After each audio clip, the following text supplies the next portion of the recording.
Hey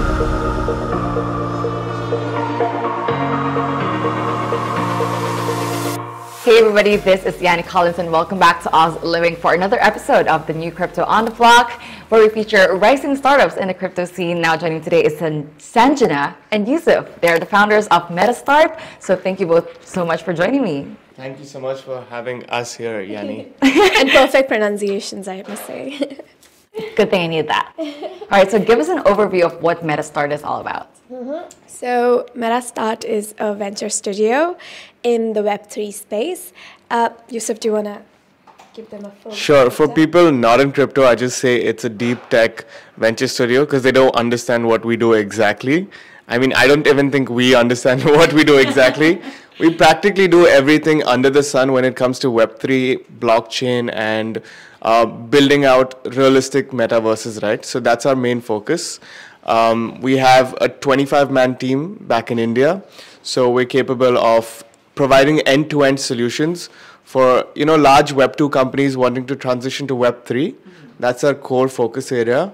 And apart from that, we also, since we have a solid, team of cryptographers and stuff, we try to build products in-house, see the viability of it, more at the infrastructure level and middleware level rather than a B2C or a consumer-facing app. So you can think of things like building bridge aggregators or building no-code NFT tools and things like that. So a couple of different pockets of Web3. What we're interested in right now is zero-knowledge proofs. So we have like a 5-man team just building out use cases for zero-knowledge proofs. That's the core focus right now. Can you expound more on the zero-knowledge proof and why this is so important? Okay, so from a personal perspective and the thesis of Metastart, the way we look at it, crypto comes in waves and cycles, right? So every big bull run or every big wave, we believe comes on the back of riding a solid technology or a solid innovation, right? I think for the last one, we know what it was, right? It was NFTs. NFTs just made the crypto cycle go all the way up, right? And now we're all the way down. Hopefully we should not be here for long. But that's where building comes in, right? And from a perspective of the next wave being written on zero-knowledge proofs, we're super bullish on it because it just improves the efficiency of the blockchain. Like, there are so many blockchains which are now trying to adapt and use this technology, not just for improving their infra level, but also at a dApp level, right? For example, I could just make the transactions of my dApp significantly faster by rolling up all my transactions into a single zero-knowledge proof and having that. I'm getting a little technical here, guys, but that's the essence of it, right? You can just improve your speed, you can improve your security of the blockchain, you can improve efficiency. It just makes your life better. Think of it like a blockchain but on steroids. That's what I would call it. Blockchain on steroids. And so, what sparked this idea? Like, how did this came about? I think it started in the year 2017. It actually started with another co-founder of ours.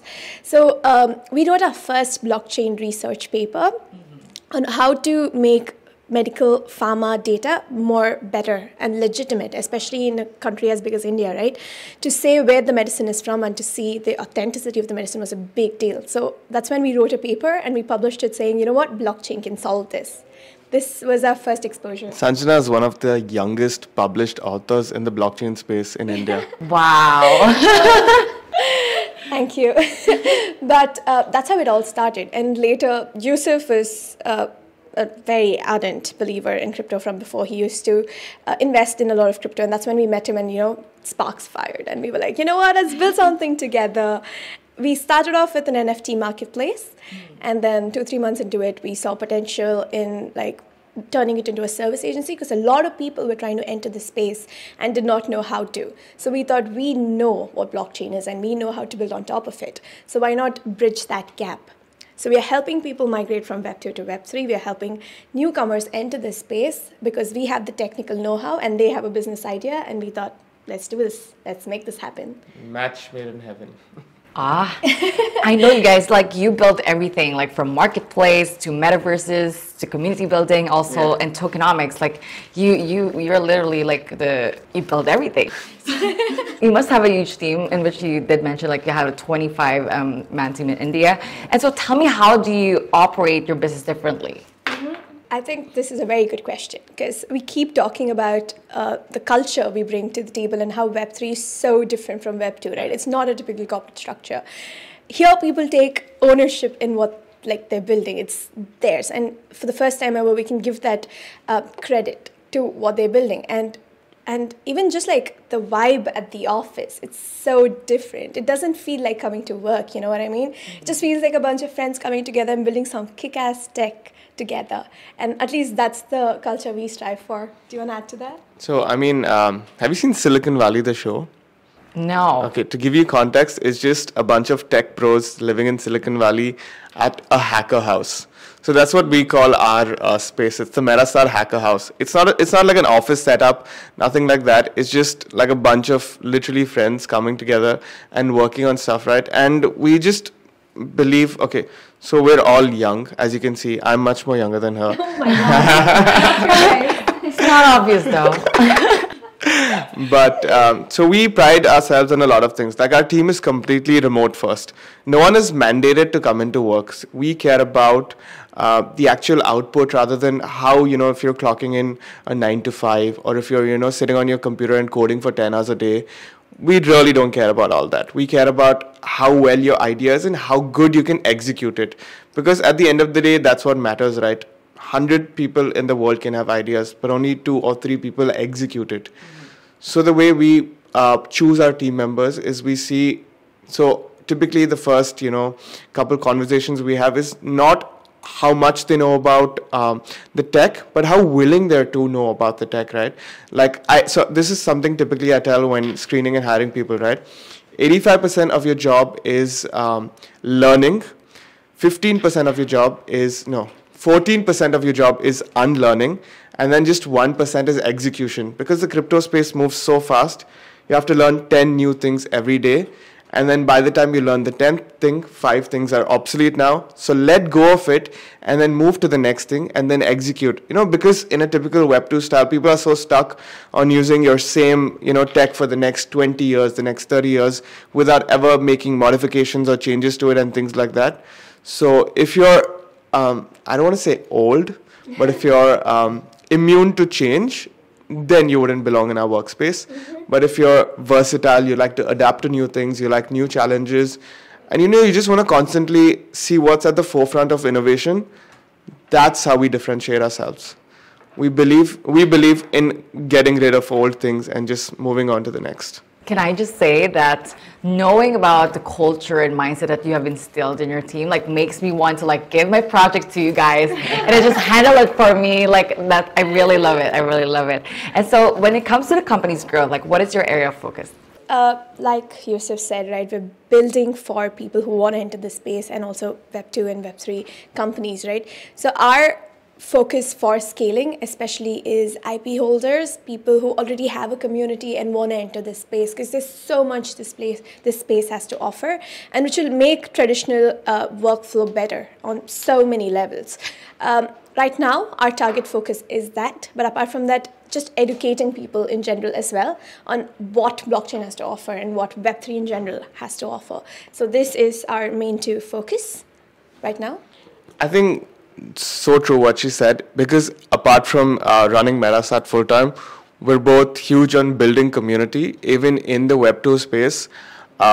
She's actually the president of her road track club back in the city, and I run this thing called Metastart, which is, so our mascot is a duck, and Madras is the name of the city that I'm from.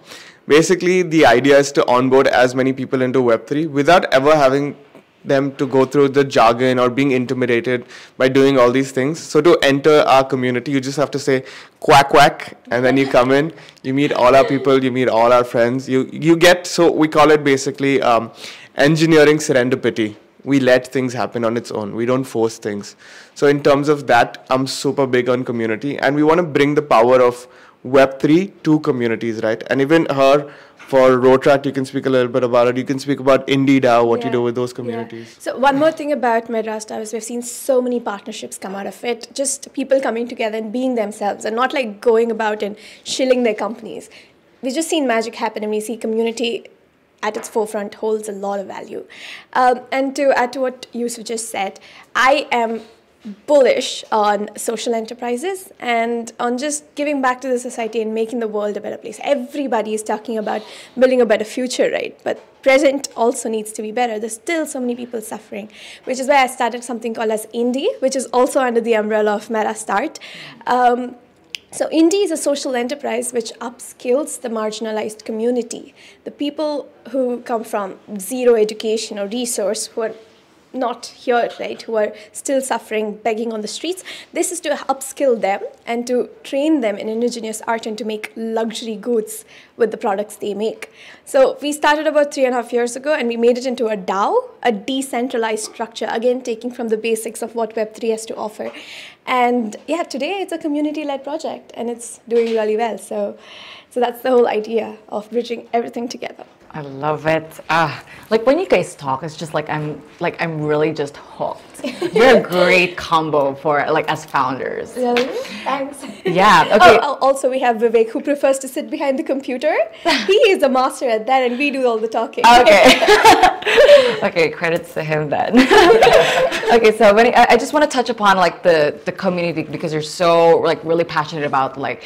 Because people don't know that Web3 is really all about community, right? Like they focus more heavily on building the project, but they lack on the community building. And so what do you think are the challenges of building the community in the Web3 space? And also like, what are the hurdles like for Web2 people to transition to the Web3 space? Right, so fair point. People are building a lot of products, but who is the consumer, right?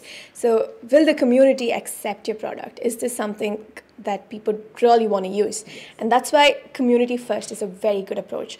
You listen to your community, you see what they want, you hear them out, and that way they feel like stakeholders in what you're building. That brings about an ownership which was not previously existing.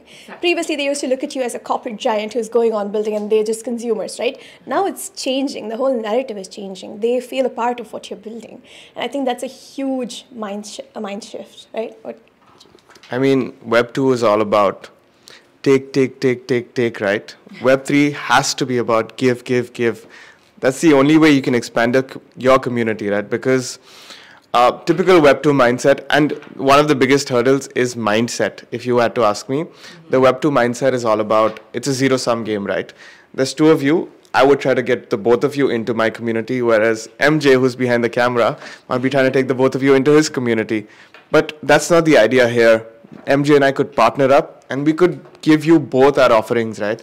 Both of you could be part of our community, and that way we have 4 people in the community now rather than just 2 in one community, right? So that's the idea, right? The largest hurdle I've seen, even from people who I talk to, is mindset. Like, hey man, those guys are competing with us. They're gonna, take out our customers. What are you gonna do about it? The idea of composability in Web3 is where that stems from, right? Like you can build something and I can build something better on top of it, improve your community and leverage my community and bring it into it. So that is the essence of Web3. That's why I tell people blockchain is not Web3. Web3 is mindset. Blockchain is just the tech that helps you power that mindset. Make sense? Wow. Moving on to the projects that you're currently talking with and speaking with, who are they, and also like which markets are you targeting? Okay, so we are working with some of India's biggest IP holders, Bollywood. I'm sure you've heard of it, right? We're working with Shimaru, who's a huge production company. But apart from that, we're also working with a few people abroad.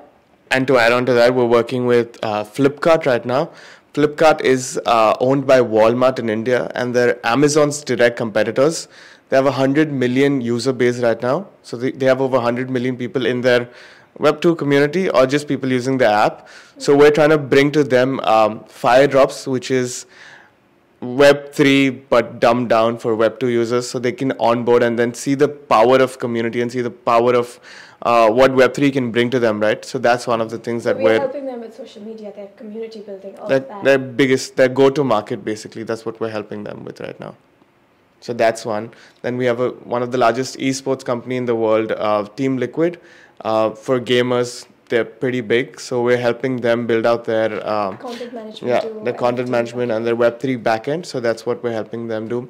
Apart from that, we do a lot of boutique stuff as well. For example, something that's interesting is tokenizing real-world assets, so real estate, and then trading them through our NFT marketplace, which we built. So you can go and purchase a piece of land in the States just through your MetaMask, right? And then trade on it and then bet it so that the price goes up or down. And the volatility is not like how it is in the crypto world, right? Because it's tied to a real world asset. Like one token would be to 1 square foot of land. So even for a safer investment option, this could help you out. So we are fractionalizing luxury goods, so many people can come together and be an owner of that asset. This is revolutionizing the space. But there is one more thing I want to add too. We are also doing web AR. Like Metaverse right now is huge, right? We're building a lot in the AR space. So like digital components can come be a part of the real world. So you and I could be talking and they could be like an interactable. Is Yanni sitting with us right now? No, this is a simulation. We're in the Matrix. We could do a part 2 like that. You know what I mean? So we're building for that as well. Okay. Wow. Okay. And where do you see yourself 2 years from now? I'm going to give it to Yusuf, so I'll have some more time to. In Dubai, skydiving with Yanni. You bet. What about you, Sanjana? What do you think? Book through my calendar. Sanjana, you want to speak to that? Where do you see yourself in 2 years? Okay, sure. I think definitely building more. Like he said, the space is ever changing, right? So 2 years from now, we'll have a super tech, which is building again for the future. So we'd be there at the forefront of building, because now we're laying the groundwork. In 2 years, we'd be like, hopefully really huge in the space, building a lot, getting a lot more people, having a huge community, and hopefully, like I said, doing a part 2 of this video with Yanni and talking about all the accomplishments we've done. So we're totally bullish on this space. So fingers crossed. Definitely part 2 will be coming. Okay, you bet. Sanjana, Yusuf, thank you so much for joining me. It is such a pleasure. The culture and mindset that you have is just really, really captivating and contagious. And I really love to be surrounded by you guys. Thank you so much. Pleasure's all ours.